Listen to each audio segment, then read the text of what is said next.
TVN ਦੇਖਣ ਵਾਲੇ ਸਮੁੱਚੇ ਦਰਸ਼ਕਾਂ ਨੂੰ ਦਵਿੰਦਰ ਸਿੰਘ ਬੈਨੀਪਾਲ ਵੱਲੋਂ ਪਿਆਰ ਅਤੇ ਸਤਿਕਾਰ ਸਹਿਤ ਸਤਿ ਸ਼੍ਰੀ ਅਕਾਲ। ਦਾ ਬੈਨੀਪਾਲ ਸ਼ੋਅ ਵਿੱਚ ਤੁਹਾਡਾ ਸਭਨਾਂ ਦਾ ਨਿੱਘਾ ਸਵਾਗਤ। ਕਾਂਗਰਸ ਨੂੰ ਮਿਲੇਗਾ ਨਵਾਂ ਪ੍ਰਧਾਨ, ਚੁੱਕ ਦਿੱਤੇ ਜਾਣਗੇ ਸਾਰੇ ਰਾਸ਼ਟਰੀ ਰਾਜਮਾਰਗਾਂ ਤੋਂ ਟੋਲ ਪਲਾਜ਼ੇ। यूपी ਵਿੱਚ ਬਿਜਲੀ ਵਿਭਾਗ ਅਤੇ ਪੁਲਿਸ ਵਾਲੇ ਹੋਏ ਆਮੋ ਸਾਹਮਣੇ। ਵਿਜੀਲੈਂਸ ਦੇ ਛਾਪਿਆਂ ਨਾਲ ट्रांसपोर्ट विभाग ਵਿੱਚ ਘੁਟਾਲੇ ਦੀਆਂ ਖੁੱਲੀਆਂ ਨਵੀਆਂ ਪਰਤਾਂ। ਟੈਂਡਰ ਘੁਟਾਲੇ ਵਿੱਚ ਆਸ਼ੂ ਤੋਂ ਬਾਅਦ ਲੁਧਿਆਣੇ ਦਾ ਇੱਕ ਇਨਵੈਸਟਰ ਵਿਜੀਲੈਂਸ ਦੀ ਰਡਾਰ ਤੇ ਅਤੇ ਤੇਲੂ ਰਾਮ ਨੇ ਉਗਲ ਦਿੱਤੇ ਕਈ ਅਹਿਮ ਰਾਜ। ਦੋਸਤੋ, ਇਹ ਕੁਝ ਜਾਣਕਾਰੀਆਂ ਪ੍ਰੋਗਰਾਮ ਦੌਰਾਨ ਵਿਸਥਾਰ ਨਾਲ ਵਿਚਾਰਾਂਗੇ। ਇਹਦੇ ਤੋਂ ਪਹਿਲਾਂ ਕਿ ਇਹਨਾਂ ਦੇ ਉੱਤੇ ਵਿਸਥਾਰ ਦੇ ਨਾਲ ਗੱਲਬਾਤ ਕੀਤੀ ਜਾਵੇ, ਤੁਹਾਨੂੰ ਸਭਨਾਂ ਨੂੰ ਬੇਨਤੀ ਹੈ ਕਿ ਪਹਿਲਾਂ ਪ੍ਰੋਗਰਾਮ ਦੇਖ ਲੈਣਾ, ਸੁਣ ਲੈਣਾ। ਜੇਕਰ ਚੰਗਾ ਲੱਗਿਆ ਫਿਰ ਲਾਈਕ ਅਤੇ ਸ਼ੇਅਰ ਜ਼ਰੂਰ ਕਰ ਦੇਣਾ। ਦੂਸਰੀ ਬੇਨਤੀ ਇਹ ਕਿ ਜੇਕਰ ਹਾਲੇ ਤੱਕ ਤੁਸੀਂ ਆਪਣੇ ਇਸ ਚੈਨਲ ਨੂੰ ਸਬਸਕ੍ਰਾਈਬ ਨਹੀਂ ਕੀਤਾ ਤਾਂ ਕਿਰਪਾ ਕਰਕੇ ਸਬਸਕ੍ਰਾਈਬ ਕਰਕੇ ਨੋਟੀਫਿਕੇਸ਼ਨ ਵਾਲੀ ਘੰਟੀ ਜ਼ਰੂਰ ਔਨ ਕਰ ਲੈਣੀ। ਤੁਹਾਡੇ ਦਿਲੋਂ ਧੰਨਵਾਦੀ ਹੋਵਾਂਗੇ। ਤੇ ਆਓ ਹੁਣ ਇਹਨਾਂ ਸਾਰੀਆਂ ਜਾਣਕਾਰੀਆਂ ਦੇ ਉੱਤੇ ਵਿਸਥਾਰ ਦੇ ਨਾਲ ਚਰਚਾ ਕਰੀਏ। ਸਭ ਤੋਂ ਪਹਿਲੀ ਖਬਰ ਅਹਿਮ ਖਬਰ ਹੈ। ਬਹੁਤ ਸਾਰੇ ਲੋਕ ਨੇ ਜਿਹੜੇ ਬਹੁਤ ਆਵਾਜਾਈ ਵਿੱਚ ਰਹਿੰਦੇ ਨੇ, ਕਦੇ ਆਉਂਦੇ ਆ ਕਦੇ ਕਿਤੇ ਜਾਂਦੇ ਆ। ਰਸਤੇ ਦੇ ਵਿੱਚ ਟੋਲ ਪਲਾਜ਼ੇ ਅਕਸਰ ਉਹਨਾਂ ਨੂੰ ਤੰਗ ਕਰਦੇ ਆ। ਜੇਬ ਦੇ ਉੱਤੇ ਵੱਡੀ ਕੈਂਚੀ ਫਿਰਦੀ ਹੈ। ਹੁਣ ਜਾਣਕਾਰੀ ਮਿਲੀ ਹੈ ਕਿ ਕੇਂਦਰ ਸਰਕਾਰ ਨੈਸ਼ਨਲ ਹਾਈਵੇਜ਼ ਦੇ ਉੱਤੇ ਜਿਹੜੇ ਟੋਲ ਪਲਾਜ਼ੇ ਨੇ ਉਹਨਾਂ ਨੂੰ ਚੁੱਕਣ ਦੀ ਯੋਜਨਾ ਤੇ ਕੰਮ ਕਰ ਰਹੀ ਹੈ। ਟੋਲ ਪਲਾਜ਼ਿਆਂ ਦੀ ਬਜਾਏ ਹੁਣ ਹਾਈਵੇ ਦੇ ਉੱਤੇ ਆਟੋਮੈਟਿਕ ਕੈਮਰੇ ਲੱਗ ਜਾਣਗੇ। ਇਹ ਤਾਂ ਨਹੀਂ ਹੋਏਗਾ ਕਿ ਤੁਹਾਡੀ ਜੇਬ ਦੇ ਉੱਤੇ ਡਾਕਾ ਪੈਣੋਂ ਹਟ ਜਾਏਗਾ। ਇਹ ਨਹੀਂ ਹੋਏਗਾ ਕਿ ਤੁਹਾਨੂੰ ਟੋਲ ਨਹੀਂ ਦੇਣਾ ਪਏਗਾ।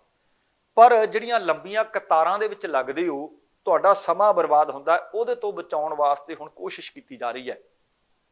ਉਹ ਆਟੋਮੈਟਿਕ ਕੈਮਰੇ ਲਾ ਦਿੱਤੇ ਜਾਣਗੇ, ਟੋਲ ਪਲਾਜ਼ੇ ਚੱਕ ਦਿੱਤੇ ਜਾਣਗੇ। ਜਿਹੜੇ ਵਾਹਨਾਂ ਦੀਆਂ ਨੰਬਰ ਪਲੇਟਾਂ ਨੂੰ ਪੜ੍ਹ ਲਿਆ ਕਰਨਗੇ ਅਤੇ ਗੱਡੀ ਦੇ ਮਾਲਕ ਨੂੰ ਉਹਦੇ ਬੈਂਕ ਖਾਤਿਆਂ ਦੇ ਨਾਲ ਜਿਹੜੇ ਲਿੰਕ ਕੀਤਾ ਖਾਤਾ ਹੋਏਗਾ ਉਹਦੇ ਵਿੱਚੋਂ ਆਪਣੇ ਆਪ ਪੈਸਾ ਧੇਲਾ ਵਸੂਲ ਲਿਆ ਕਰਨਗੇ ਤੇ ਟੋਲ ਕੱਟ ਲਿਆ ਕਰਨਗੇ। ਸੜਕੀ ਆਵਾਜਾਈ ਅਤੇ ਰਾਜਮਾਰਗ ਮੰਤਰੀ ਨਿਤਨ ਗਡਕਰੀ ਨੇ ਦੱਸਿਆ ਕਿ ਇਸ ਯੋਜਨਾ ਦਾ ਪਾਇਲਟ ਪ੍ਰੋਜੈਕਟ ਚੱਲ ਰਿਹਾ ਹੈ।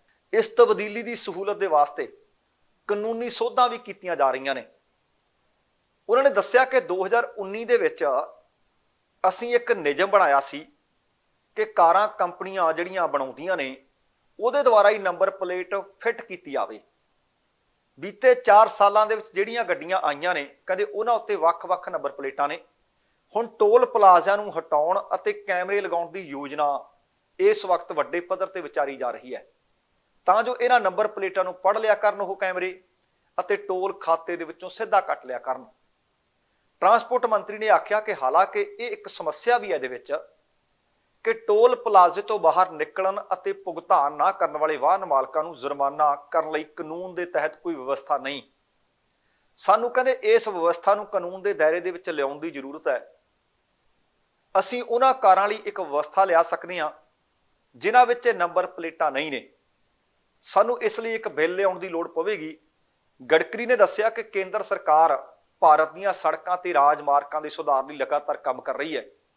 ਲੋਕਾਂ ਨੂੰ ਸਹੂਲਤ ਦੇਣ ਵਾਸਤੇ ਅਜਿਹੇ ਐਕਸਪ੍ਰੈਸ ਵੇ ਬਣਾਏ ਜਾ ਰਹੇ ਨੇ ਜਿਸ ਦੇ ਨਾਲ ਜਦੋਂ ਤੁਸੀਂ ਸਫ਼ਰ ਕਰਦੇ ਹੋ ਤੇ ਤੁਹਾਡੇ ਸਮੇਂ ਦੀ ਵੱਡੀ ਬਚਤ ਹੁੰਦੀ ਹੈ। ਉਹ ਕਹਿੰਦੇ 2024 ਤੱਕ ਭਾਰਤ ਵਿੱਚ 26 ਗ੍ਰੀਨ ਐਕਸਪ੍ਰੈਸ ਵੇ ਬਣ ਜਾਣਗੇ। ਇਹਨਾਂ ਦੇ ਨਾਲ ਵੱਡੇ ਸ਼ਹਿਰਾਂ ਦੇ ਵਿਚਕਾਰ ਜਿਹੜੀ ਦੂਰੀ ਹੈ ਅਤੇ ਸਮਾਂ ਉਹ ਘੱਟ ਲੱਗੇਗਾ। ਦੇਖੋ, ਦੂਰ ਉਨਾ ਹੀ ਹੋਏਗਾ ਪਰ ਜਦੋਂ ਸਿੱਧੇ ਐਕਸਪ੍ਰੈਸ ਬਣ ਜਾਣਗੇ ਦੂਰੀ ਵੀ ਘਟੂ ਤੇ ਨਾਲ ਸਮਾਂ ਵੀ ਘਟੇਗਾ। ਅਸਲ ਦੇ ਵਿੱਚ ਹੋਣਾ ਵੀ ਚਾਹੀਦਾ ਹੈ। ਜੇਕਰ ਟੋਲ ਦੇਣਾ ਹੀ ਹੈ ਤਾਂ ਕਤਾਰ 'ਚ ਬੰਦਾ ਕਿਉਂ ਲੱਗੇ? ਉੱਥੇ ਖੜਦੇ ਹੋ, ਉੱਥੇ ਲੜਨਾ ਪੈਂਦਾ, ਕਈ ਵਾਰੀ ਝਗੜਨਾ ਪੈਂਦਾ ਹੈ, ਕਈ ਵਾਰੀ ਤੁਹਾਨੂੰ ਸਮਾਂ ਕਾਫੀ ਬਰਬਾਦ ਕਰਨਾ ਪੈਂਦਾ ਹੈ। ਵੇਖਦੇ ਹਾਂ ਕਿ 2024 ਤੋਂ ਪਹਿਲਾਂ ਇਹਨਾਂ ਵਿੱਚੋਂ ਕਿੰਨੇ ਟੋਲ ਪਲਾਜ਼ੇ ਚੁੱਕ ਦਿੱਤੇ ਜਾਂਦੇ ਨੇ। ਪਰ ਸਰਕਾਰ ਦੱਸ ਰਹੀ ਹੈ ਕਿ ਅਸੀਂ ਇਹਦੇ ਉੱਤੇ ਇਸ ਵਕਤ ਲੱਗੇ ਹੋਏ ਹਾਂ। ਪਰ ਦੂਸਰੇ ਪਾਸੇ ਸਾਡੇ ਤੋਂ ਟੈਕਸ ਜਦੋਂ ਅਸੀਂ ਕਾਰ ਖਰੀਦਦੇ ਹਾਂ ਉਦੋਂ ਵੀ ਲੈ ਲਿਆ ਜਾਂਦਾ ਹੈ। ਸਾਡੇ ਤੋਂ ਟੈਕਸਾਂ ਦੇ ਰੂਪ ਦੇ ਵਿੱਚ ਕਈ ਪਾਸਿਓਂ ਮਾਰ ਪੈਂਦੀ ਹੈ, ਨਾਲ ਉਧਰਲੇ ਪਾਸੇ ਟੋਲ ਨਾਲ ਸੜਕਾਂ ਵੀ ਬਣਾਈਆਂ ਜਾਂਦੀਆਂ ਨੇ। ਅਗਲੀ ਜਿਹੜੀ ਖਬਰ ਹੈ, ਇਸ ਤਰ੍ਹਾਂ ਦੀ ਖਬਰ ਤੁਹਾਨੂੰ ਯਾਦ ਹੋਣਾ ਜਦੋਂ ਕੋਵਿਡ ਕਾਲ ਸੀ ਉਸ ਦੌਰਾਨ ਪਟਿਆਲੇ ਤੋਂ ਵੀ ਸਾਹਮਣੇ ਆਈ ਸੀ। ਖਬਰ ਪਟਿਆਲੇ ਵਿੱਚੋਂ ਇਹ ਸਾਹਮਣੇ ਆਈ ਸੀ ਕਿ ਪੁਲਿਸ ਵਾਲਿਆਂ ਨੇ ਬਿਜਲੀ ਵਿਭਾਗ ਵਾਲੇ ਦਾ ਚਲਾਨ ਕੱਟ ਦਿੱਤਾ ਤੇ ਬਿਜਲੀ ਵਿਭਾਗ ਵਾਲੇ ਨੇ ਪੁਲਿਸ ਵਾਲਿਆਂ ਦਾ ਕਨੈਕਸ਼ਨ ਕੱਟ ਦਿੱਤਾ ਸੀ। ਤਕਰੀਬਨ ਉਸੇ ਤਰ੍ਹਾਂ ਦੀ ਖਬਰ ਯੂਪੀ ਦੇ ਸ਼ਾਮਲੀ ਚੋਂ ਮਿਲੀ ਹੈ। ਪੁਲਿਸ ਅਤੇ ਬਿਜਲੀ ਵਿਭਾਗ ਦੇ ਵਿਚਕਾਰ ਲੜਾਈ ਵੇਖਣ ਨੂੰ ਮਿਲੀ ਹੈ ਤੇ ਲੜਾਈ ਥੋੜੀ ਅਨੋਖੀ ਹੈ। ਬਿਜਲੀ ਵਿਭਾਗ ਦੇ ਮੁਲਾਜ਼ਮ ਨੇ ਪੁਲਿਸ ਤੋਂ ਬਦਲਾ ਲੈਣ ਦੇ ਵਾਸਤੇ ਥਾਣੇ ਦਾ ਬਿਜਲੀ ਕਨੈਕਸ਼ਨ ਕੱਟਿਆ। ਦਰਅਸਲ ਜਾਣਕਾਰੀ ਮਿਲੀ ਹੈ ਕਿ ਸ਼ਾਮਲੀ ਦੇ ਵਿੱਚ ਟ੍ਰੈਫਿਕ ਪੁਲਿਸ ਨੇ ਇੱਕ ਲਾਈਨਮੈਨ ਦਾ ਚਲਾਨ ਕੱਟ ਦਿੱਤਾ। ਚਲਾਨ ਕੱਟਣ ਤੋਂ ਨਾਰਾਜ਼ ਹੋ ਗਿਆ ਲਾਈਨਮੈਨ ਨੇ ਫਿਰ ਥਾਣੇ ਦੀ ਬਿਜਲੀ ਕੱਟ ਦਿੱਤੀ। ਉਹਨੇ ਐਵੇਂ ਨਹੀਂ ਕੱਟੀ। ਅਸਲ ਦੇ ਵਿੱਚ ਜਾਣਕਾਰੀ ਮਿਲੀ ਹੈ ਕਿ ਥਾਣੇ ਵਾਲਿਆਂ ਨੇ 56,000 ਰੁਪਏ ਦਾ ਬਿਜਲੀ ਬਿੱਲ ਹਰੇ ਭਰਿਆ ਨਹੀਂ ਸੀ, ਬਕਾਇਆ ਖੜਾ ਸੀ। ਉਹ ਕਹਿੰਦਾ ਚਲੋ ਤੁਸੀਂ ਕਹਿੰਦੇ ਹੋ ਕਿ ਮੈਂ ਬੇਨਿਯਮੀਆਂ ਕੀਤੀਆਂ ਨੇ ਤੇ ਤੁਸੀਂ ਜਿਹੜਾ 56,000 ਨਹੀਂ ਭਰਿਆ, ਆ ਜਾਓ ਫਿਰ ਭੱਜ ਦਾ ਨੂੰ ਵਾਹਣ ਇੱਕੋ ਜਿਹਾ। ਲਾਈਨਮੈਨ ਜਦੋਂ ਕਨੈਕਸ਼ਨ ਕੱਟਣ ਦੇ ਵਾਸਤੇ ਖੰਭੇ ਤੇ ਚੜ੍ਹਦਾ ਹੈ ਤਾਂ ਉਹਦੀ ਪੁਲਿਸ ਵਾਲਿਆਂ ਦੇ ਵੱਲੋਂ ਇੱਕ ਵੀਡੀਓ ਵੀ ਬਣਾਈ ਜਾਂਦੀ ਹੈ ਅਤੇ ਉਹ ਵਾਇਰਲ ਵੀ ਕਰ ਦਿੱਤੀ ਗਈ। ਜਾਣਕਾਰੀ ਦੇ ਅਨੁਸਾਰ ਥਾਣਾ ਭਵਨ ਸਥਿਤ ਬਿਜਲੀ ਘਰ ਦੇ ਵਿੱਚ ਤਾਇਨਾਤ ਮਹਿਤਾਬ ਦਾ ਚਲਾਨ ਕੱਟਿਆ ਜਾਂਦਾ ਹੈ ਤੇ ਚੱਠਾਵਾਲ ਤਿਰਹੇ ਦੇ ਵਿੱਚ ਚੈਕਿੰਗ ਕੀਤੀ ਜਾ ਰਹੀ ਸੀ। ਪੁਲਿਸ ਮੁਲਾਜ਼ਮਾਂ ਨੇ ਮਹਿਤਾਬ ਦਾ ਚਲਾਨ ਛੋਟਾ ਮੋਟਾ ਨਹੀਂ ਕੱਟਿਆ, 6,000 ਰੁਪਏ ਦਾ ਚਲਾਨ ਕੱਟ ਦਿੱਤਾ। ਹੁਣ ਲਾਈਨਮੈਨ ਨੇ ਪੁਲਿਸ ਵਾਲਿਆਂ ਨੂੰ ਬਥੇਰਾ ਕਿਹਾ ਕਿ ਉਹ ਤਾਂ ਬਿਜਲੀ ਠੀਕ ਕਰਕੇ ਆ ਰਿਹਾ ਹੈ, ਮੇਰਾ ਚਲਾਨ ਨਾ ਕੱਟੋ। ਉਹ ਕਹਿੰਦੇ ਨਾ, ਚਲਾਨ ਤਾਂ ਤੇਰਾ ਕੱਟਿਆ ਜਾਊਗਾ। ਇਹਦੇ ਤੋਂ ਬਾਅਦ ਲਾਈਨਮੈਨ ਗੁੱਸੇ ਵਿੱਚ ਆ ਗਿਆ। ਅਸਲ ਦੇ ਵਿੱਚ ਇਹ ਲਾਈਨਮੈਨ ਵੀ ਵਿਚਾਰਾ ਠੇਕੇ ਤੇ ਰੱਖਿਆ ਹੋਇਆ ਕਰਮਚਾਰੀ ਹੈ। ਹੁਣ ਠੇਕੇ ਤੇ ਰੱਖੇ ਲਾਈਨਮੈਨ ਮਹਿਤਾਬ ਦਾ ਕਹਿਣਾ ਹੈ ਕਿ 6,000 ਰੁਪਏ ਦਾ ਮੇਰਾ ਚਲਾਨ ਕੱਟ ਦਿੱਤਾ, 5,000 ਰੁਪਇਆ ਮੇਰੀ ਮਹੀਨੇ ਦੀ ਤਨਖਾਹ ਹੈ, ਮੈਂ ਚਲਾਨ ਕਿੱਥੋਂ ਭਰੂ? ਮੈਂ ਆ ਜਿਹੜਾ ਮੋਟਰਸਾਈਕਲ ਜਿਹਦੇ ਤੇ ਆਉਂਦਾ ਸੀ, ਇਹਦਾ ਤੇਲ ਵੀ ਪਾਉਣਾ ਹੈ, ਕਦੇ ਕੋਈ ਟਾਇਰ ਵੀ ਪਾਉਣਾ ਹੈ, ਕਦੇ ਕੋਈ ਇਹਦੀ ਸਰਵਿਸ ਵੀ ਕਰਵਾਉਣੀ ਹੈ, ਬੱਚੇ ਵੀ ਪੜਾਉਣੇ ਨੇ, ਲੂਣ ਤੇਲ 100 ਸਿਆਪਿਆ ਕਰਦੇ। ਪਰ ਉਹ ਕਹਿੰਦਾ ਮੇਰੀ ਇਹਨਾਂ ਨੇ ਇੱਕ ਨਹੀਂ ਮੰਨੀ। ਮੈਂ ਕਹੀ ਗਿਆ ਕਿ ਮੈਂ ਤਾਂ ਲਾਈਨ ਚੈੱਕ ਕਰਕੇ ਆ ਰਿਹਾ ਜੀ, ਮੈਂ ਹੈਲਮਟ ਪਾਉਣਾ ਕਾਹਲੀ ਵਿੱਚ ਭੁੱਲ ਗਿਆ। ਟ੍ਰੈਫਿਕ ਪੁਲਿਸ ਵਾਲੇ ਕਹਿੰਦੇ ਕੋਈ ਨਹੀਂ, ਅੱਜ ਤੂੰ ਕਾਹਲੀ 'ਚ ਭੁੱਲ ਗਿਆ ਹੋਵੇਂਗਾ, ਮੰਨਦੇ ਆ ਤੂੰ ਜਲਦਬਾਜ਼ੀ 'ਚ ਭੁੱਲ ਗਿਆ ਹੋਵੇਂਗਾ, ਪਰ ਤੇਰਾ ਚਲਾਨ ਇਸ ਤਰੀਕੇ ਦਾ ਕੱਟਾਂਗੇ, ਅੱਗੇ ਤੋਂ ਪਲਾਸ ਭਾਵੇਂ ਘਰ ਭੁੱਲੇ ਆਵੇਂ ਪਰ ਹੈਲਮਟ ਪਾਉਣਾ ਨਹੀਂ ਭੁੱਲੇਗਾ, ਟ੍ਰੈਫਿਕ ਨਿਯਮਾਂ ਦੀ ਪਾਲਣਾ ਕਰਨੀ ਨਹੀਂ ਭੁੱਲੇਗਾ। ਉਹ ਕਹਿੰਦਾ ਠੀਕ ਹੈ, ਜੇ ਨਹੀਂ ਮੰਨਦੇ ਤਾਂ ਤੁਸੀਂ ਵੀ ਜਿਹੜਾ 56,000 ਦਾ ਬਿੱਲ ਨਹੀਂ ਨਾ ਭਰਿਆ, ਹੋਰ ਭਾਵੇਂ ਤੁਸੀਂ ਕੁਝ ਭੁੱਲੋ ਨਾ ਭੁੱਲੋ, ਪਰ ਮੌਕੇ ਤੇ ਬਿੱਲ ਤਾਰਨਾ ਵੀ ਨਹੀਂ ਭੁੱਲੋਗੇ। ਨਹਿਲੇ ਤੇ ਦਹਿਲਾ ਹੋ ਗਿਆ। ਉਹਨਾਂ ਨੇ 6,000 ਦਾ ਚਲਾਨ ਕੱਟਿਆ ਕਿ ਹੈਲਮਟ ਨਹੀਂ ਪਾਇਆ। ਉਹ ਕਹਿੰਦਾ ਤੁਸੀਂ 56,000 ਰੁਪਇਆ ਨਹੀਂ ਭਰਿਆ, ਬਿਜਲੀ ਦਾ ਬਿੱਲ ਨਹੀਂ ਭਰਿਆ, ਆ ਚੱਕੋ। ਤੇ ਅਗਲੀ ਜਿਹੜੀ ਖਬਰ ਹੈ ਉਹ ਸੱਚਮੁੱਚ ਟਰਾਂਸਪੋਰਟ ਘੁਟਾਲੇ ਦੀਆਂ ਨਵੀਆਂ ਪਰਤਾਂ ਖੋਲੀਆਂ ਨੇ। ਮੈਂ ਇਹ ਆਖ ਸਕਦਾ ਕਿ ਪੰਜਾਬ ਦੇ ਵਿੱਚ ਨਿਤ ਨਵੇਂ ਘੁਟਾਲਿਆਂ ਦਾ ਪਰਦਾਫਾਸ਼ ਹੋ ਰਿਹਾ ਹੈ। ਉਹਦੇ ਵਿੱਚ ਛੋਟੇ ਮੁਲਾਜ਼ਮਾਂ ਤੋਂ ਲੈ ਕੇ ਵੱਡੇ ਅਧਿਕਾਰੀਆਂ ਦੇ ਸਮੇਤ ਹੁਣ ਤਾਂ ਸਾਬਕਾ ਮੰਤਰੀ ਤੇ ਸਾਬਕਾ ਵਿਧਾਇਕਾਂ ਦੀ ਵਾਰੀ ਵੀ ਆ ਰਹੀ ਹੈ। ਅੱਗੇ ਚੱਲ ਕੇ ਆਪਾਂ ਵਿਸਥਾਰ ਨਾਲ ਗੱਲ ਕਰਾਂਗੇ। ਜਾਣਕਾਰੀ ਮਿਲੀ ਹੈ ਕਿ ਪੰਜਾਬ ਵਿਜੀਲੈਂਸ ਬਿਊਰੋ ਨੇ ਕੁਝ ਛਾਪੇ ਮਾਰੇ ਹੈ। ਪੰਜਾਬ ਦੇ ਟਰਾਂਸਪੋਰਟ ਵਿਭਾਗ ਦੇ ਵਿੱਚ ਕਈ ਦਹਾਕਿਆਂ ਤੋਂ ਚੱਲ ਰਿਹਾ ਭ੍ਰਿਸ਼ਟਾਚਾਰ, ਹੋ ਰਹੀਆਂ ਬੇਨਿਯਮੀਆਂ ਧਾਂਦਲੀਆਂ ਦਾ ਖੁਲਾਸਾ ਹੋ ਗਿਆ ਹੈ। ਵਿਜੀਲੈਂਸ ਦੇ ਵੱਲੋਂ ਜਾਣਕਾਰੀ ਦਿੱਤੀ ਗਈ ਹੈ ਕਿ ਇਹਨਾਂ ਬੇਨਿਯਮੀਆਂ ਦੇ ਵਿੱਚ ਜ਼ਿਲ੍ਹਾ ਅਤੇ ਡਿਵੀਜ਼ਨ ਪੱਧਰ ਦੇ ਅਫਸਰਾਂ ਦੀ ਸਿੱਧੀ ਅਤੇ ਅਸਿੱਧੀ ਭੂਮਿਕਾ ਸਾਹਮਣੇ ਆਈ ਹੈ। ਵਿਜੀਲੈਂਸ ਦੇ ਅਧਿਕਾਰੀਆਂ ਦਾ ਦੱਸਣਾ ਇਹ ਵੀ ਹੈ ਕਿ ਇੱਕ ਜ਼ਿਲ੍ਹੇ ਦੇ ਆਰਟੀਏ ਦਫ਼ਤਰ ਦੇ ਵਿੱਚ ਛਾਪਿਆਂ ਤੋਂ ਬਾਅਦ ਜਦੋਂ ਸਾਰਾ ਮਾਮਲਾ ਘੋਖਿਆ ਗਿਆ, ਉਹ ਜ਼ਿਲ੍ਹਾ ਸੀ ਸੰਗਰੂਰ। ਅਸਲ ਦੇ ਵਿੱਚ ਸਭ ਤੋਂ ਪਹਿਲਾਂ ਉੱਥੋਂ ਖਬਰ ਮਿਲੀ ਸੀ। ਉਹ ਕਹਿੰਦੇ ਉਹਦੇ ਤੋਂ ਬਾਅਦ ਜਦੋਂ ਬਾਕੀ ਦੇ ਜ਼ਿਲ੍ਹਿਆਂ ਦੇ ਵਿੱਚ ਵੀ ਘੋਖ ਪੜਤਾਲ ਕੀਤੀ ਗਈ, ਤੱਥ ਹੈਰਾਨੀਜਨਕ ਸਾਹਮਣੇ ਆਏ ਨੇ। ਤੁਹਾਨੂੰ ਯਾਦ ਹੋਣਾ ਬੀਤੇ ਦਿਨੀ ਜਦੋਂ ਇਹ ਸੰਗਰੂਰ ਜ਼ਿਲ੍ਹੇ ਵਾਲੀ ਆਪਾਂ ਖਬਰ ਤੁਹਾਡੇ ਨਾਲ ਸਾਂਝੀ ਕੀਤੀ ਸੀ, ਤੁਹਾਡੇ ਵਿੱਚੋਂ ਕਈਆਂ ਦੇ ਕਮੈਂਟ ਸੀ ਕਿ ਇਕੱਲਾ ਸੰਗਰੂਰ ਨਹੀਂ, ਇਹ ਬਾਕੀਆਂ ਥਾਵਾਂ ਤੇ ਵੀ ਜਾਂਚ ਹੋਵੇ, ਬਿੱਲੀ ਥੈਲਿਓ ਨਹੀਂ ਬਿੱਲਾ ਥੈਲਿਓ ਬਾਹਰ ਨਿਕਲੂਗਾ। ਗੱਲ ਉਹੀ ਹੋ ਰਹੀ ਹੈ। ਤੱਥ ਸਾਹਮਣੇ ਆਏ ਨੇ ਕਿ ਮੋਟਰ ਵਹੀਕਲ ਇੰਸਪੈਕਟਰ ਦੇ ਵੱਲੋਂ ਵਾਹਨਾਂ ਦੀ ਜਾਂਚ ਕੀਤਿਆਂ ਬਗੈਰ ਹੀ ਫਿਟਨੈਸ ਸਰਟੀਫਿਕੇਟ ਜਾਰੀ ਹੋ ਰਹੇ ਸੀ। ਇੰਨਾ ਹੀ ਨਹੀਂ, ਸਕੂਲੀ ਬੱਚਿਆਂ ਨੂੰ ਲਿਆਉਣ ਵਾਸਤੇ ਛੱਡਣ ਵਾਸਤੇ ਜਿਹੜੀਆਂ ਬੱਸਾਂ ਨੇ, ਵੈਨਾਂ ਨੇ, ਵਾਹਨ ਨੇ, ਉਹਨਾਂ ਨੂੰ ਵੀ ਬਗੈਰ ਪਰਖਿਆਂ ਤੋਂ ਬਗੈਰ ਜਾਂਚ ਕੀਤਿਆਂ ਸਰਟੀਫਿਕੇਟ ਜਾਰੀ ਕੀਤੇ ਜਾ ਰਹੇ ਸੀ। ਤੁਸੀਂ ਵੇਖ ਲਓ ਕਿ ਤੁਹਾਡੇ ਬੱਚਿਆਂ ਦੀ ਜ਼ਿੰਦਗੀ ਦੇ ਨਾਲ, ਤੁਹਾਡੇ ਭਵਿੱਖ ਦੇ ਨਾਲ ਵੀ ਕਿੱਡਾ ਖਿਲਵਾੜ ਕੀਤਾ ਜਾ ਰਿਹਾ ਸੀ। ਵਿਜੀਲੈਂਸ ਅਧਿਕਾਰੀਆਂ ਦਾ ਕਹਿਣਾ ਹੈ ਕਿ ਅਜਿਹਾ ਭਾਵੇਂ ਇੰਸਪੈਕਟਰਾਂ ਤੇ ਹੋਰ ਅਮਲੇ ਦੀ ਕਮੀ ਕਾਰਨ ਵੀ ਹੋ ਰਿਹਾ ਹੋਣਾ ਹੈ, ਪਰ ਜਿਸ ਤਰ੍ਹਾਂ ਟਰਾਂਸਪੋਰਟ ਵਿਭਾਗ ਦੇ ਦਫ਼ਤਰਾਂ ਦੇ ਵਿੱਚ ਏਜੰਟਾਂ ਦਾ ਬੋਲਬਾਲਾ ਹੈ, ਉਹਦੇ ਤੋਂ ਸਹਿਜੇ ਅੰਦਾਜ਼ਾ ਲਾਇਆ ਜਾ ਸਕਦਾ ਕਿ ਕਿੰਨੇ ਵੱਡੇ ਪੱਧਰ ਤੇ ਧਾਂਦਲੀਆਂ ਹੋ ਰਹੀਆਂ ਨੇ। ਜਲੰਧਰ ਦੇ ਇੱਕ ਏਜੰਟ ਦੇ ਕੋਲੋਂ 12 ਲੱਖ ਰੁਪਏ ਤੋਂ ਵੱਧ ਦੀ ਰਕਮ ਬਰਾਮਦ ਕੀਤੀ ਗਈ ਹੈ। ਉਹ ਕਹਿੰਦੇ ਇਹਦੇ ਤੋਂ ਸਪਸ਼ਟ ਹੁੰਦਾ ਹੈ ਕਿ ਵਾਹਨਾਂ ਦੀ ਫਿਟਨੈਸ ਸਰਟੀਫਿਕੇਟ ਸਿਰਫ ਪੈਸੇ ਲੈ ਕੇ ਹੀ ਕੀਤੀ ਜਾ ਰਹੀ ਹੈ।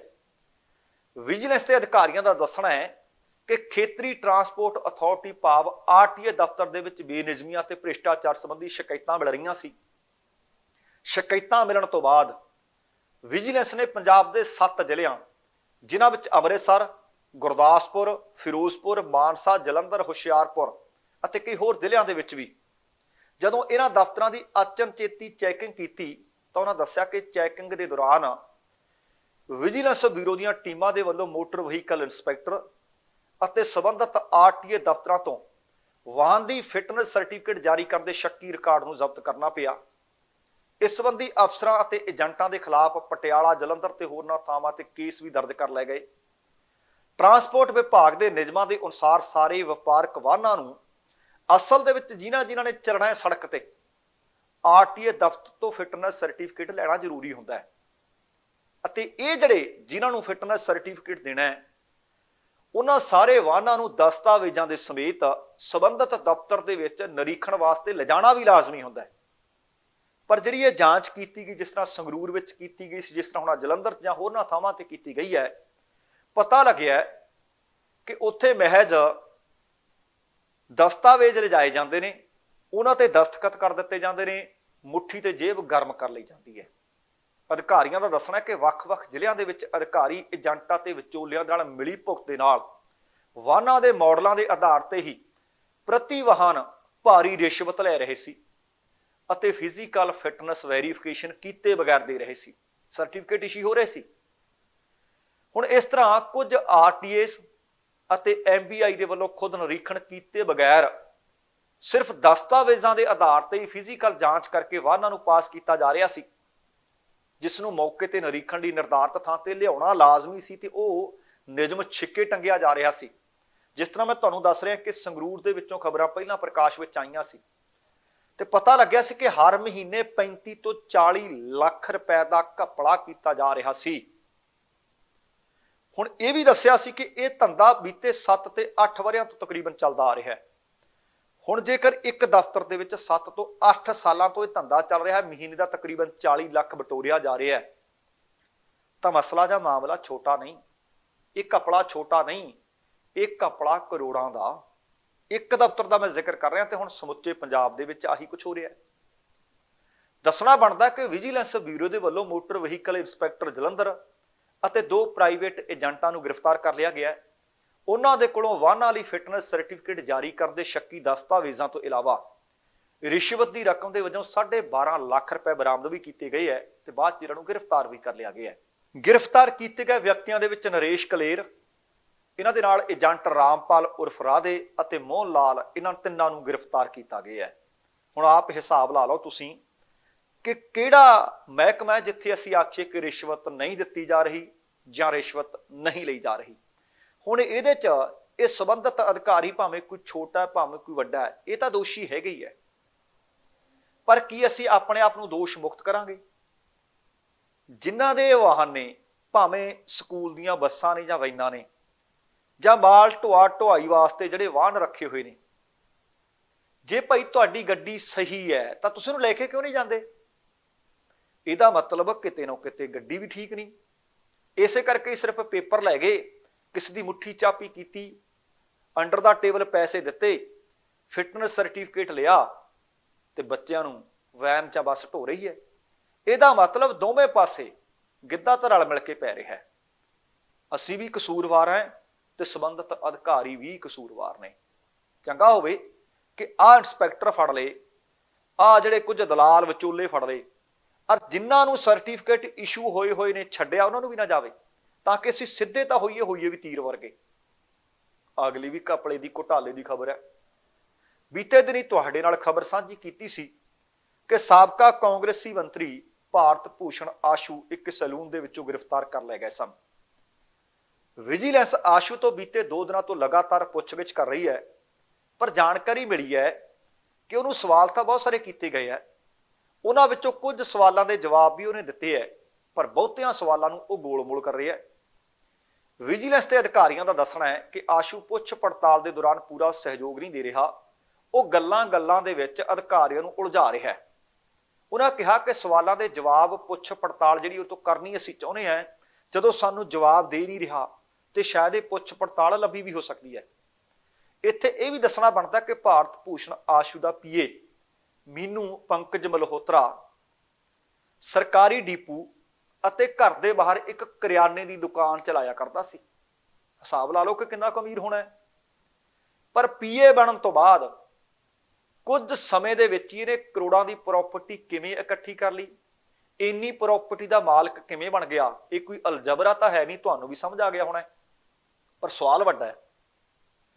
ਆਪਣੇ ਵਰਗੇ ਲੋਕ ਸਾਲਾਂ ਬੱਧੀ ਮਿਹਨਤ ਕਰਦੇ ਨੇ, ਪੁਸ਼ਤ ਦਰ ਪੁਸ਼ਤ ਮਿਹਨਤ ਕਰਦੇ ਰਹਿੰਦੇ ਨੇ, ਹੱਡ ਭੰਨਵੀਂ ਕਾਰ ਕਮਾਈ ਕਰਦੇ ਮਿਹਨਤ ਨਾਲ ਸਾਰਾ ਕੁਝ, ਨੀਂਦ ਵੀ ਚੰਗੀ ਆ ਜਾਂਦੀ ਹੈ, ਭੁੱਖ ਵੀ ਚੰਗੀ ਲੱਗਦੀ ਹੈ, ਬਿਮਾਰੀਆਂ ਤੋਂ ਵੀ ਰਹਿਤ ਰਹਿੰਦੇ ਆ, ਪਰ ਕਰੋੜਾਂ ਦੀ ਜਾਇਦਾਦ ਨਹੀਂ ਇਕੱਠੀ ਹੁੰਦੀ। ਸਵਾਲ ਜਿਹੜਾ ਉਹਨੂੰ ਕੀਤਾ ਜਾ ਰਿਹਾ, ਮੈਨੂੰ ਲੱਗਦਾ ਜਵਾਬ ਵੀ ਤੁਹਾਨੂੰ ਮਿਲ ਗਿਆ ਹੋਣਾ। ਜਦੋਂ ਕਿ ਰਵਨੀਤ ਬਿੱਟੂ ਜਿਹੜੇ ਸੰਸਦ ਮੈਂਬਰ ਨੇ ਉਹਨੂੰ ਗਰੀਬ ਕਾਂਗਰਸੀ ਵਰਕਰ ਦੱਸ ਕੇ ਸੰਬੋਧਨ ਕਰਦੇ ਆ। ਹੁਣ ਹਿਸਾਬ ਲਾ ਲਓ ਕਿ ਉਹ ਗਰੀਬ ਕਾਂਗਰਸੀ ਵਰਕਰ ਜਿਹੜੇ ਪੰਜਾਬ ਕਾਂਗਰਸ ਦੇ ਪ੍ਰਧਾਨ ਨੇ ਰਾਜਾ ਵੜਿੰਗ ਸਾਹਿਬ, ਉਹ ਇਹਨਾਂ ਨੂੰ ਆਸ਼ੂ ਦਾ ਨਜ਼ਦੀਕੀ ਸਾਥੀ ਜਾਂ ਦੋਸਤ ਜਾਂ ਫਿਰ ਵਰਕਰ ਕਹਿ ਕੇ ਸੰਬੋਧਨ ਕਰਦੇ ਆ। ਪਰ ਉਹ ਗਰੀਬ ਕਾਂਗਰਸੀ ਵਰਕਰ ਸ਼ਹਿਰ ਦੇ ਪੌਸ਼ ਇਲਾਕੇ ਦੇ ਵਿੱਚ ਕਈ ਪ੍ਰਾਪਰਟੀਆਂ ਦਾ ਮਾਲਕ ਕਿਵੇਂ ਬਣ ਗਿਆ? ਕੀ ਰਵਨੀਤ ਬਿੱਟੂ, ਕੀ ਭਾਰਤ ਭੂਸ਼ਣ ਆਸ਼ੂ ਜਾਂ ਰਾਜਾ ਵੜਿੰਗ ਦੱਸ ਸਕਦੇ ਆ? ਹਾਲੇ ਉਹ ਗ੍ਰਿਫਤਾਰ ਨਹੀਂ ਕੀਤਾ ਜਾ ਸਕਿਆ। ਗ੍ਰਿਫਤਾਰੀ ਵਾਸਤੇ ਛਾਪੇਮਾਰੀ ਹੋ ਰਹੀ ਹੈ। ਇਹਦੇ ਨਾਲ ਹੀ ਇਹ ਵੀ ਖਬਰ ਮਿਲ ਰਹੀ ਹੈ ਕਿ ਆਸ਼ੂ ਦੇ ਨਾਲ ਨਾਲ ਉਹਦੇ ਨਜ਼ਦੀਕੀਆਂ ਦੀਆਂ ਮੁਸ਼ਕਲਾਂ ਲਗਾਤਾਰ ਵਧ ਰਹੀਆਂ ਨੇ। ਇਸੇ ਕਰਕੇ ਕਈ ਭੱਜੇ ਦੌੜੇ ਫਿਰਦੇ ਆ, ਕਈਆਂ ਨੂੰ ਨੀਂਦ ਨਹੀਂ ਆ ਰਹੀ, ਭੁੱਖ ਵੀ ਨਹੀਂ ਲੱਗ ਰਹੀ। ਆ ਪੰਕਜ ਮਲਹੋਤਰਾ ਦਾ ਤਾਂ ਮੈਂ ਜ਼ਿਕਰ ਕਰ ਰਿਹਾ, ਇਹ ਤਾਂ ਨਾਮਜ਼ਦ ਕੀਤਾ ਹੋਇਆ ਤੇ ਛਾਪੇਮਾਰੀ ਫੜਨ ਵਾਸਤੇ ਕੀਤੀ ਜਾ ਰਹੀ ਹੈ। ਇਹਦੇ ਤੋਂ ਇਲਾਵਾ ਕਈ ਆਸ਼ੂ ਦੇ ਹੋਰ ਵੀ ਕਰੀਬੀ ਨੇ। ਪਤਾ ਲੱਗਿਆ ਹੈ ਕਿ ਆਸ਼ੂ ਦਾ ਜਿਹੜਾ ਸਾਰਾ ਪੈਸਾ ਸੀ ਇਹਨਾਂ ਦੇ ਰਾਹੀਂ ਨਿਵੇਸ਼ ਕੀਤਾ ਜਾਂਦਾ ਸੀ। ਲੁਧਿਆਣੇ ਦਾ ਇੱਕ ਵੱਡਾ ਇਨਵੈਸਟਰ ਇਸ ਵਕਤ ਦੱਸਿਆ ਜਾ ਰਿਹਾ ਕਿ ਵਿਜੀਲੈਂਸ ਦੀ ਰਡਾਰ ਤੇ ਉਹ ਵੀ ਆ ਗਿਆ। ਇਹ ਵੀ ਪਤਾ ਲੱਗਿਆ ਕਿ ਕਰੀਬੀਆਂ ਦੇ ਵਿੱਚੋਂ ਇੱਕ ਸੀ। ਐਸਐਸਪੀ ਵਿਜੀਲੈਂਸ ਰਵਿੰਦਰਪਾਲ ਸਿੰਘ ਸੰਧੂ ਨੇ ਦੱਸਿਆ ਕਿ ਨਿਵੇਸ਼ਕਾਂ ਦੇ ਰਾਹੀਂ ਆਸ਼ੂ ਦਾ ਜਿਹੜਾ ਪੈਸਾ ਸੀ ਉਹ ਬਾਹਰ ਨਿਵੇਸ਼ ਕੀਤਾ ਹੋਇਆ ਹੈ। ਵਿਜੀਲੈਂਸ ਨੇ ਉਹਨਾਂ ਨੇ ਇਹ ਵੀ ਦੱਸਿਆ ਕਿ ਇੱਕ ਲਿਸਟ, ਇੱਕ ਸੂਚੀ ਤਿਆਰ ਕਰ ਲਈ ਹੈ, ਜਿਸ ਤੋਂ ਬਾਅਦ ਨਿਵੇਸ਼ਕਾਂ ਤੋਂ ਪੁੱਛ ਪੜਤਾਲ ਜ਼ਰੂਰ ਕੀਤੀ ਜਾਊਗੀ। ਜੇਕਰ ਉਹਨਾਂ ਦੀ ਕੋਈ ਸ਼ਮੂਲੀਅਤ ਸਾਹਮਣੇ ਆਈ, ਉਹ ਕਹਿੰਦੇ ਉਹਨਾਂ ਤੇ ਵੀ ਕਾਰਵਾਈ ਹੋਊ ਤੇ ਹੋਊ ਵੀ ਠੋਕ ਕੇ। ਹੁਣ ਤੱਕ ਦੀ ਮਿਲੀ ਜਾਣਕਾਰੀ ਦੇ ਅਨੁਸਾਰ ਆਸ਼ੂ ਨੇ ਕਰੋੜਾਂ ਰੁਪਏ ਕਈ ਥਾਵਾਂ ਤੇ ਨਿਵੇਸ਼ ਕੀਤੇ ਹੈ, ਜਿਸ ਦੀ ਜਾਣਕਾਰੀ ਵਿਜੀਲੈਂਸ ਦੇ ਹੱਥ ਲੱਗ ਚੁੱਕੀ ਹੈ। ਇਹ ਵੀ ਦੱਸਿਆ ਗਿਆ ਕਿ ਇਨਵੈਸਟਰ ਦੇ ਜ਼ਰੀਏ ਹੀ ਕਰੋੜਾਂ ਰੁਪਏ ਬਾਜ਼ਾਰ ਦੇ ਵਿੱਚ ਲਗਾਏ ਗਏ ਹੈ। ਲੁਧਿਆਣਾ ਦਾ ਇੱਕ ਨਿਵੇਸ਼ਕ ਅਜਿਹਾ ਵੀ ਦੱਸਿਆ ਜਾ ਰਿਹਾ ਹੈ ਜਿਸ ਨੇ ਕਰੋੜਾਂ ਰੁਪਏ ਨਿਵੇਸ਼ ਕੀਤੇ, ਤੇ ਇਸ ਤੋਂ ਇਲਾਵਾ ਵਿਜੀਲੈਂਸ ਨੇ ਉਹਨਾਂ ਸਾਰੇ ਵਿਅਕਤੀਆਂ ਦੇ ਫੋਨ ਕਾਲਾਂ ਦੀ ਸੂਚੀ ਵੀ ਮੰਗਵਾ ਲਈ ਹੈ ਜਿਹੜੇ ਆਪਸ ਦੇ ਵਿੱਚ ਇੱਕ ਦੂਸਰੇ ਨਾਲ ਜੁੜੇ ਹੋਏ ਸਨ ਤੇ ਇਸ ਟੈਂਡਰ ਘੁਟਾਲੇ ਦੇ ਵਿੱਚ ਸ਼ਾਮਲ ਸਨ। ਤੇ ਤੇਲੂ ਰਾਮ ਨੇ ਵੀ ਸਾਬਕਾ ਮੰਤਰੀ ਦੇ ਕਈ ਕਰੀਬੀਆਂ ਦਾ ਨਾਮ ਲੈ ਲਿਆ, ਭਾਵੇਂ ਕਿ ਅਦਾਲਤ ਵਿੱਚ ਉਸਨੇ ਆਖਿਆ ਸੀ ਕਿ ਮੈਂ ਆਸ਼ੂ ਨੂੰ ਨਹੀਂ ਜਾਣਦਾ, ਪਰ ਹੁਣ ਜਾਣਕਾਰੀ ਮਿਲੀ ਹੈ ਕਿ ਉਹਨੇ ਆਸ਼ੂ ਦੇ ਕਈ ਕਰੀਬੀ ਜਿਹੜੇ ਇਸ ਘਪਲੇ ਜਾਂ ਘੁਟਾਲੇ ਵਿੱਚ ਸ਼ਾਮਲ ਨੇ ਉਹਨਾਂ ਦਾ ਨਾਮ ਉਗਲ ਦਿੱਤਾ ਹੈ, ਜਿਹਦੇ ਤੋਂ ਬਾਅਦ ਕਈ ਕਾਂਗਰਸੀਆਂ ਦੀ ਨੀਂਦ ਉੱਡੀ ਹੋਈ ਹੈ। ਉਮੀਦ ਹੈ ਕਿ ਇਸ ਟੈਂਡਰ ਘੁਟਾਲੇ ਦੇ ਵਿੱਚ ਭਾਰਤ ਭੂਸ਼ਣ ਆਸ਼ੂ ਦੇ ਕਈ ਹੋਰ ਕਰੀਬੀਆਂ ਨੂੰ ਬੜੀ ਜਲਦ ਗ੍ਰਿਫਤਾਰ ਕੀਤਾ ਜਾ ਸਕਦਾ ਹੈ।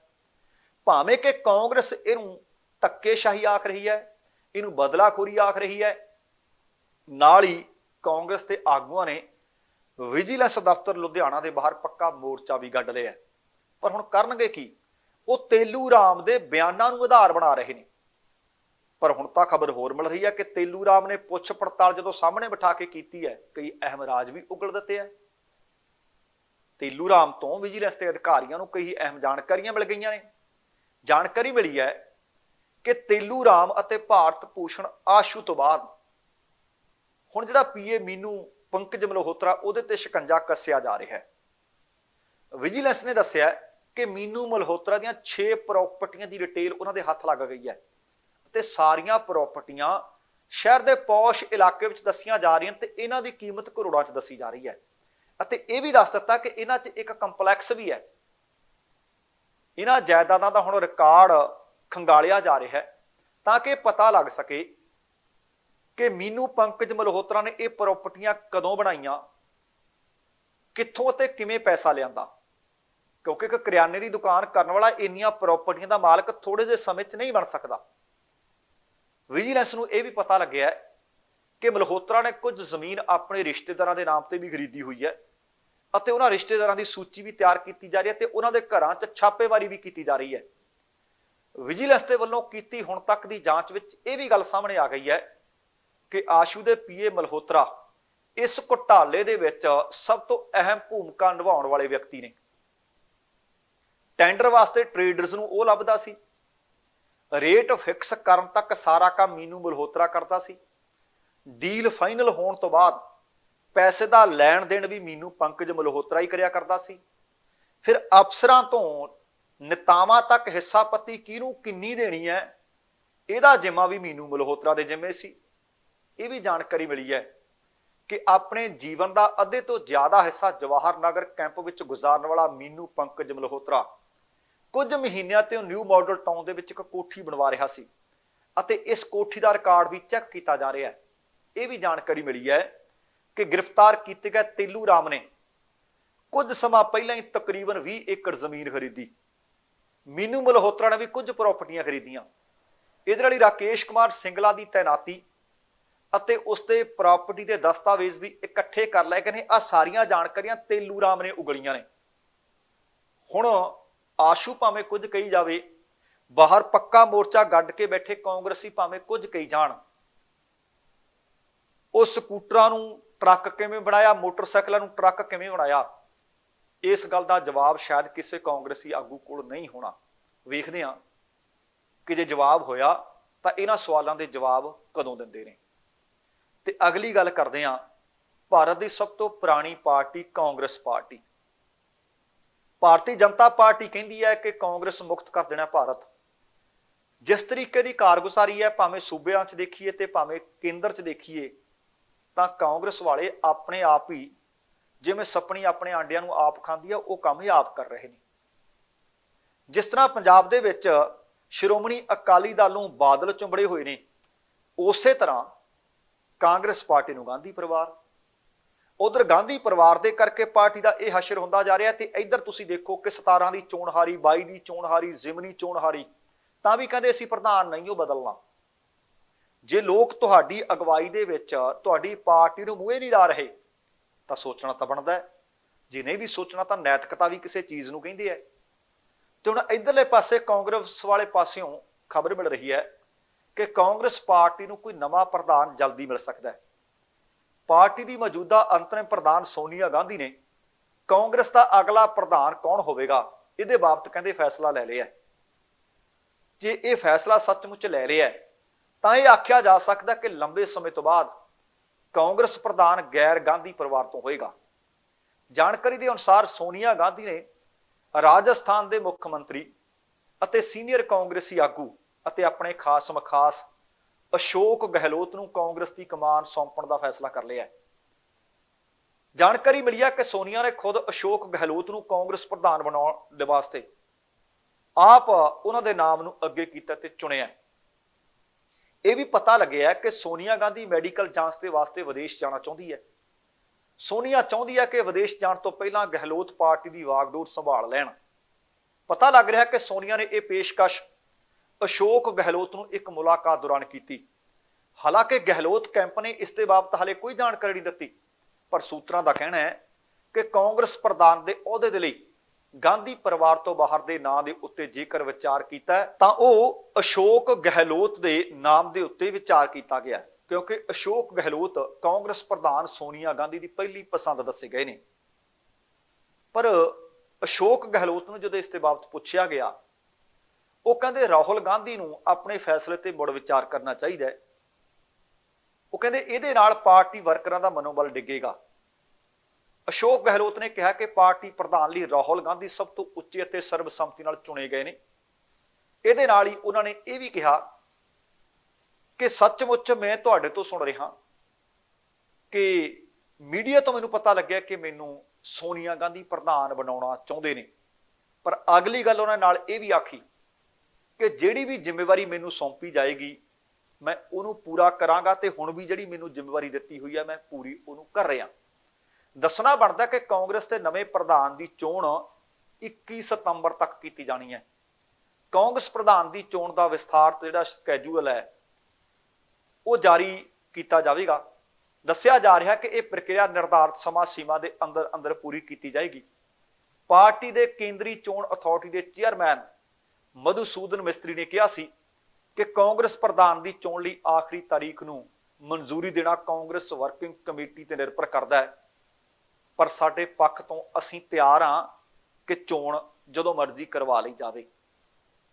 ਪਰ ਹੁਣ ਸਵਾਲ ਇਹ ਹੈ ਕਿ ਬਹੁ ਗਿਣਤੀ ਵਿੱਚ ਜਿਹੜੇ ਸੀਨੀਅਰ ਆਗੂ ਸੀ ਜਾਂ ਕਾਂਗਰਸ ਛੱਡ ਚੁੱਕੇ ਨੇ ਜਾਂ ਉਹਨਾਂ ਨੇ ਆਪਣਾ ਇੱਕ ਵੱਖਰਾ ਗਰੁੱਪ ਬਣਾ ਲਿਆ ਸੀ।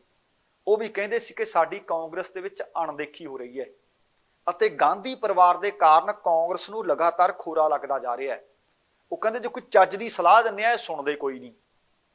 ਪਰ ਹੁਣ ਉਮੀਦ ਕੀਤੀ ਜਾ ਰਹੀ ਹੈ ਕਿ ਸ਼ਾਇਦ ਜੇ ਤਾਂ ਜਿਵੇਂ ਚੱਪਲ ਝਾੜ ਲੋਕ ਨੇ ਉਹ ਤਾਂ ਕਹਿਣਗੇ ਜੀ ਰਾਹੁਲ ਗਾਂਧੀ ਤੋਂ ਇਲਾਵਾ, ਪ੍ਰਿਯੰਕਾ ਤੋਂ ਇਲਾਵਾ, ਸੋਨੀਆ ਤੋਂ ਇਲਾਵਾ ਕਾਂਗਰਸ ਦੀ ਹੋਰ ਕੋਈ ਵਾਗਡੋਰ ਸੰਭਾਲ ਨਹੀਂ ਸਕਦਾ। ਪਰ ਜੇਕਰ ਨਤੀਜਿਆਂ ਤੇ ਝਾਤ ਮਾਰੀਏ ਤਾਂ ਸ਼ਾਇਦ ਭਾਰਤ ਦੇ ਕਿਸੇ ਵੀ ਸੂਬੇ ਦੇ ਵਿੱਚ ਉਹਨਾਂ ਦੀ ਅਗਵਾਈ ਭਾਰਤ ਦੇ ਲੋਕਾਂ ਨੂੰ ਪਸੰਦ ਨਹੀਂ।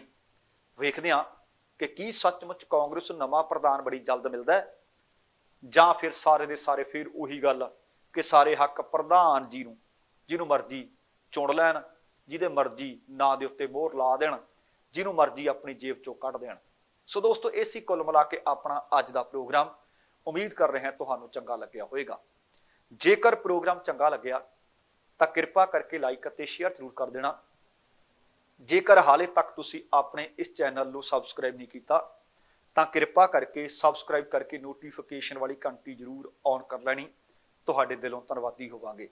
ਸਮਾਂ ਸਮਾਪਤ ਹੈ, ਜਾਣ ਤੋਂ ਪਹਿਲਾਂ ਕਹਾਂਗਾ ਜ਼ਿੰਦਗੀ ਜਿੰਦਾ ਦਿਲੀ ਦਾ ਨਾਮ ਹੈ। ਦਵਿੰਦਰ ਸਿੰਘ ਬੈਨੀਪਾਲ ਨੂੰ ਆਗਿਆ ਦਿਓ। ਸਤਿ ਸ਼੍ਰੀ ਅਕਾਲ ਤੇ ਰੱਬ ਰਾਖਾ।